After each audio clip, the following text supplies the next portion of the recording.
Welcome to Our Girl Relationships. We talk about the problems people face in their day-to-day lives. Let's start with the video. I was 18 years old and had always dreamed of attending my top choice college.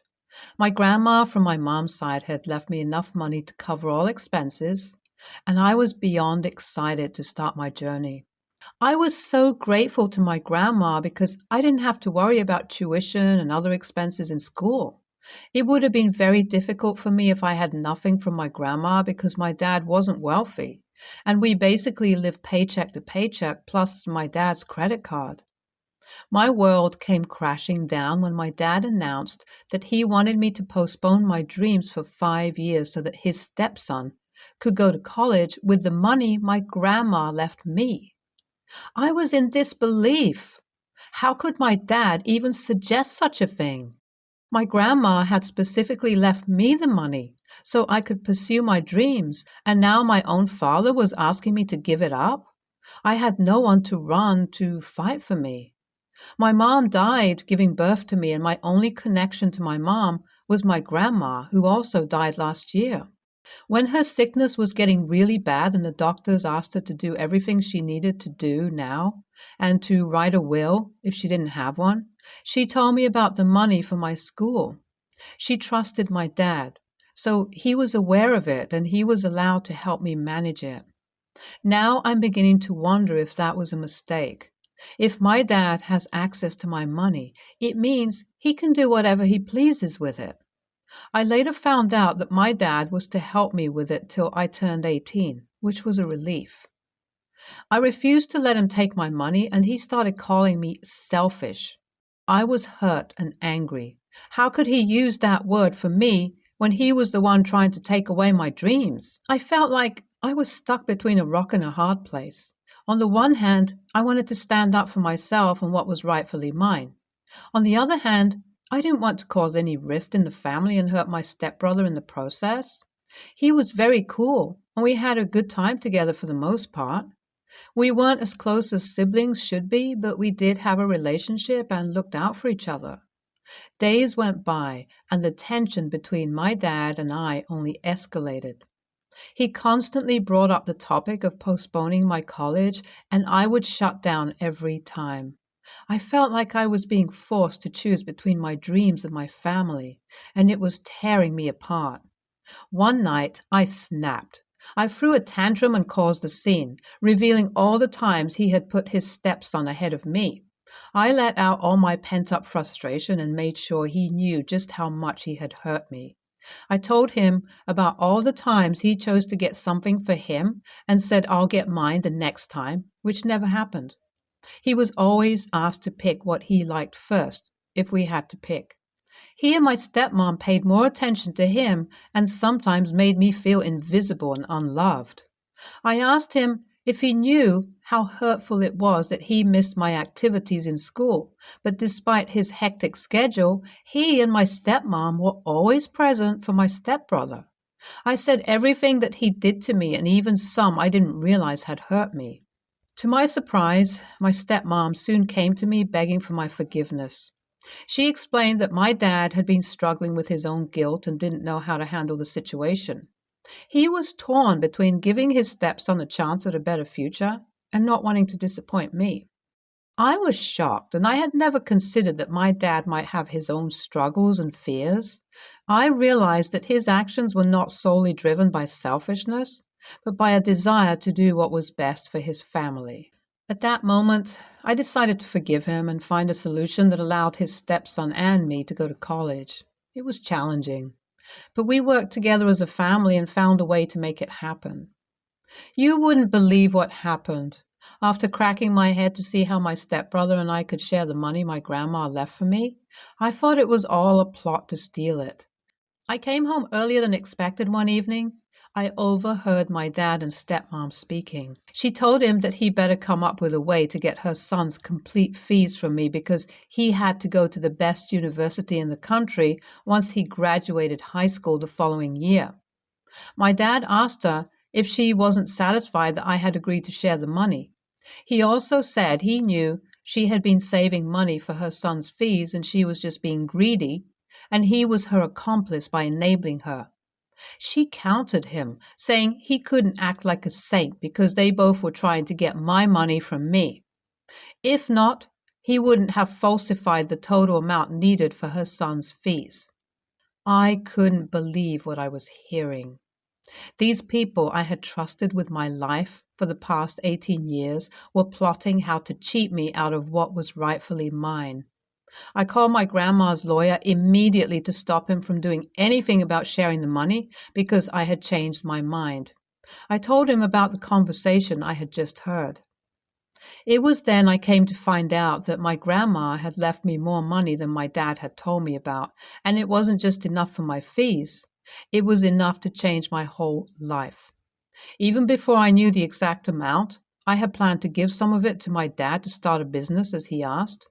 He promised that if I ever needed it, he would return it. They were arguing in the kitchen, so I walked in on them, clapping and telling them bravo for planning how to steal my money. I told them they would not get a cent from me as long as I lived, and I was moving out the same day.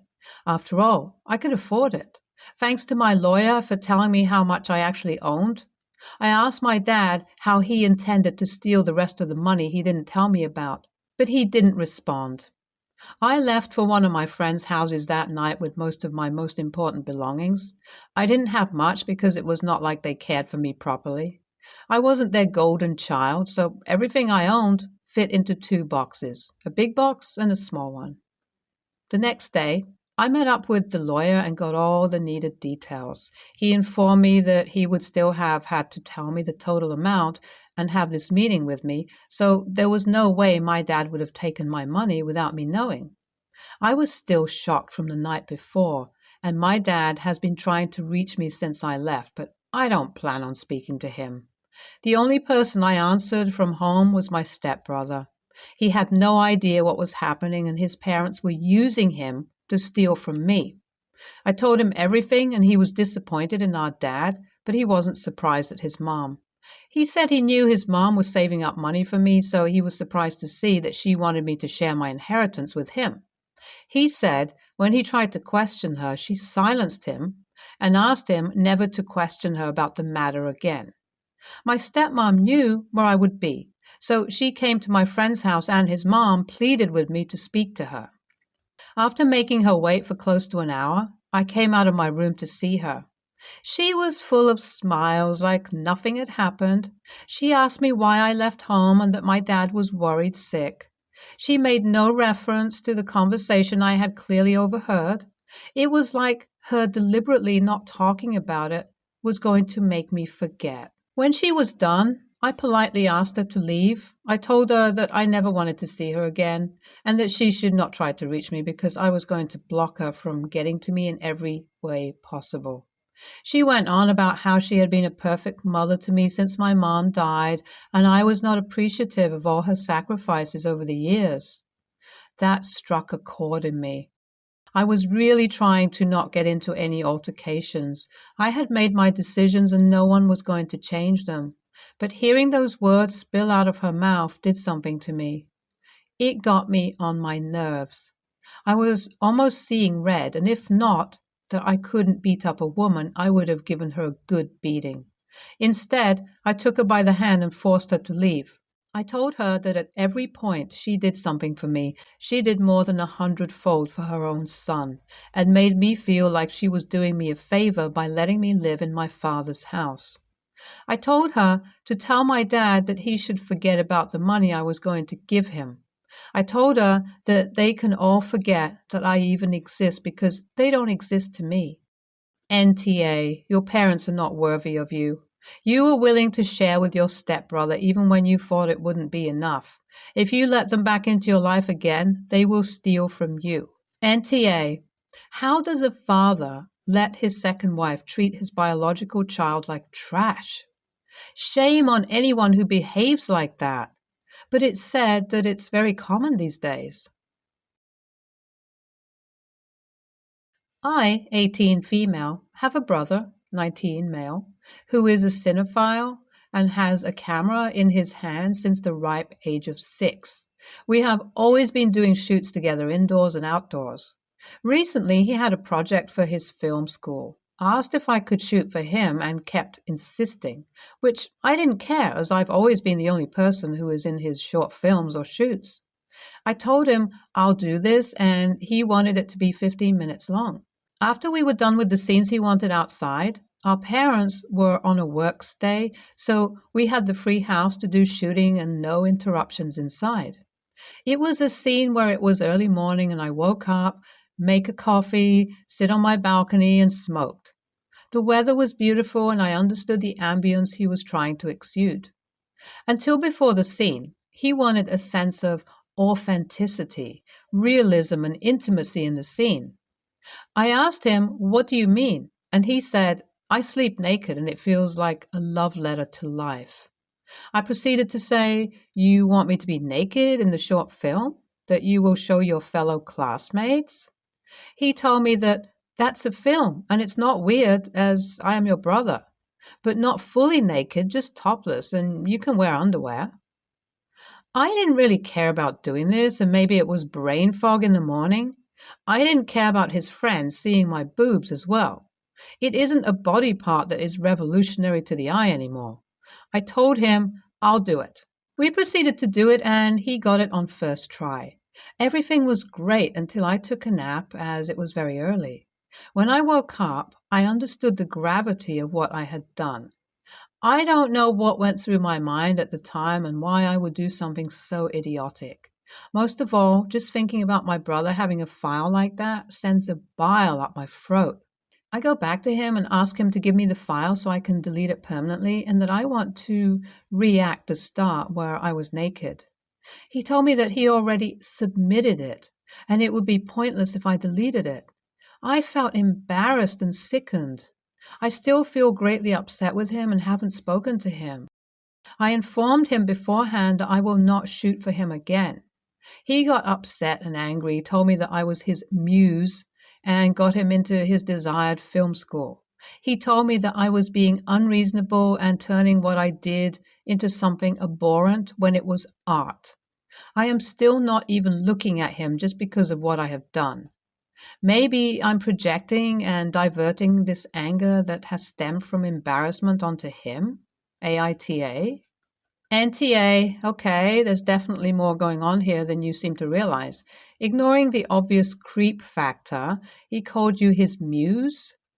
You need to go to your parents or a trusted adult immediately.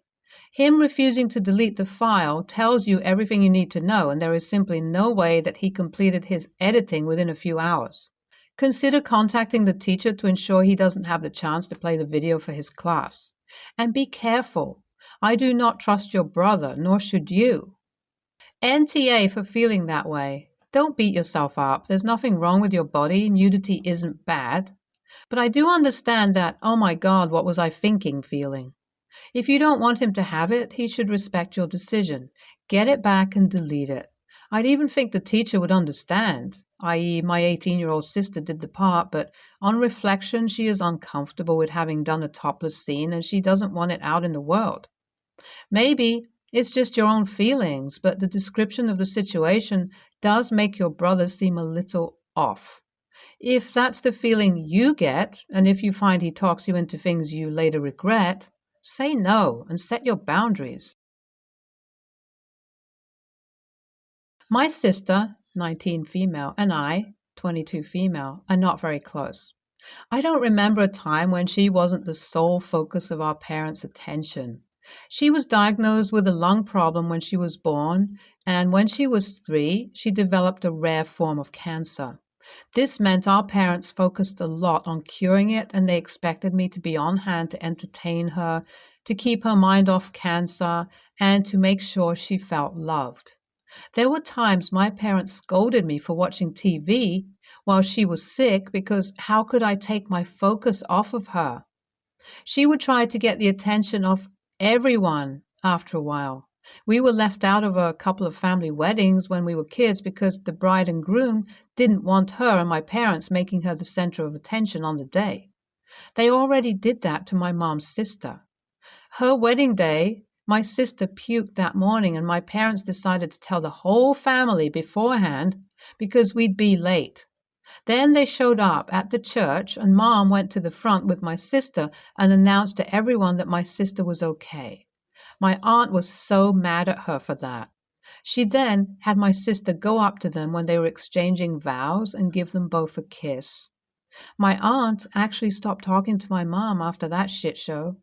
My sister is used to telling everyone she knows she had cancer, that she's got bad lungs still, and she's probably going to need more surgeries in future because her liver or kidneys were harmed by her cancer treatments. I admit to resenting the attention she gets. When I was 17, she asked me why I never pay the same kind of attention that our parents do, and I told her because she's not the only kid I know who survived cancer, and because in the real world, people aren't taking their focus off everything to focus on her or any other cancer survivor. I told her it was rude to bring it up when someone else was celebrating or focusing on something. She asked me how it could be rude when people never tell her to stop. I told her people told Mom and Dad to stop. They just didn't listen, and because she was a kid, they wouldn't say it directly to her. I kind of walked away from my family after I moved out. My sister reached out to me recently, though, and wanted us to catch up. I was open to it, but once she got here, she started telling everyone about her cancer. She asked me to take days off work to spend with her because of cancer and being bored. My girlfriend was over, and she pestered her for hours while I was at work and then called to complain to me that my girlfriend wouldn't entertain her. When I got home that night, I told her if she wants to be the center of attention, that she needs to go to our parents because she won't get that anywhere else. She told me I was mean, and I just resented her and it wasn't fair. AITA for what I said? NTA, you just told her the truth, and it sounds like you said it in a way that was direct and to the point without being mean. From her point of view, I expect she does think it isn't fair, probably from many perspectives. She is hurt that you don't want her around, and how dare you tell her that because Mommy and Daddy always told you to do whatever to keep her happy. So she has expectations from the past. Time to make it very clear to her that her expectations are out of date, and that as grown-ups, you all can choose how to live your life now, and you choose not to be told what to do by your parents. That past behavior isn't a predictor of the future. And when you were beholden to your parents, you did what they asked, and that entertained her, and now you are not. And you don't have to do that. And therefore, you are choosing not to cater to her needs. It isn't about fair and not fair. It is about making a choice, and she can make a choice to rely on herself and not others, to choose to learn how to be an adult or remain as a child, dependent on others, just like you did. NTA, your parents have created this situation, but she is an adult now and can take some responsibility. I understand how difficult it must have been for your parents and that they are so thankful she's a survivor, but they have gone to the far extreme of making her the center of everyone's universe and interrupting other people's special occasions. I am sorry you had to grow up in her shadow, and your sister does not seem to want to give that up. I agree that taking some space from her might be the only way to handle it unless she grows up a bit. Some people eventually get it, but many never do and just marry someone that worships them, and then they are even more insufferable. NTA, and here's something that I inferred from your childhood anecdotes. I think your parents gave your sister more attention because her being sick gave them more attention. They were so addicted to it that they couldn't recognize when they were being complete AHs to other people. I feel a bit bad for your sister because it will be an incredibly rude awakening for her when she has no one that can tolerate her presence besides her parents. And your parents turned her into this monster.